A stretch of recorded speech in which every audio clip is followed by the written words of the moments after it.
नमस्कार विद्यार्थी मित्रांनो, तर माझ्या YouTube चॅनलमध्ये मी तुमचं सहर्ष स्वागत करीत आहे. तर तुमच्यासाठी एका महत्त्वपूर्ण विषयावरती व्हिडिओ घेऊन आलो आहे.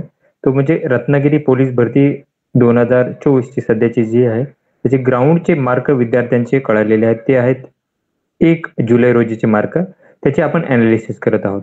आता जर बघितलं 1 तारखेला तर बघितलं तर 322 विद्यार्थ्यांनी ग्राउंड दिलेला आहे. तुम्ही बघू शकता हे 352 विद्यार्थ्यांनी ग्राउंड दिलेला आहे. आता इथं जर बघा तर यांचे नाव दिलेले नाही, त्यामुळे हे मुलगा आहे की मुलगी आहे ते कळायला अर्थ हे नाही. पण तरी हे हरकत नाही आहे. विद्यार्थ्यांचं असं ग्राउंड होतं तर बघा की टोटल 322 विद्यार्थ्यांनी ग्राउंड दिलं. आता तुम्ही जर एनालिसिस केली तर याच्यामध्ये बघा की 40 पेक्षा जास्त 40 आणि 40 पेक्षा जास्त हे कमी विद्यार्थी दिसतील. तुम्ही बघा त्या शीटमध्ये इथे 1 होता, इथे 2, त्याच्यानंतरनं 3, 4, 5, 6, 7, 8 विद्यार्थी भेटलेले आहेत इथे 2 शीटमध्ये जवळपास 50 विद्यार्थ्यांमधून. सेम इथंही तसंच बघा, इथे एकही विद्यार्थी दिसत नाही. इथे एक आहे.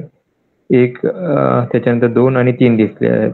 त्याच्यानंतर इथेही बघा सेम तसंच आहे. तर 40 पेक्षा जास्त विद्यार्थ्यांचं प्रमाण खूप कमी आहे. फेल झालेले विद्यार्थी तुम्ही जर बघा, फेल म्हणजे जे विद्यार्थी 24 आणि 24 पेक्षा कमी आहेत, त्यांचंही प्रमाण जास्त म्हणजे तरी म्हणायचं गेलं 15 ते 20% विद्यार्थी जे आहेत ते फेल आहेत. तुम्ही बघा 12 आहे, 19 आहे. त्याच्यानंतरनं जर बघाल तुम्ही तर इथे 20 आहे. त्याच्यानंतरनं इथे परत 12 आहे.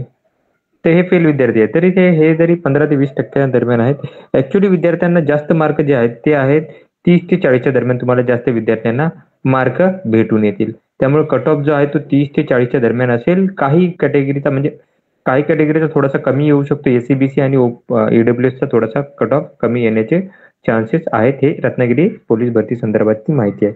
तर अशाच महत्त्वपूर्ण माहितीसाठी माझ्या चॅनलला सबस्क्राईब करा, व्हिडिओ लाईक करा आणि माहिती मित्रांसोबत शेअर करा. धन्यवाद.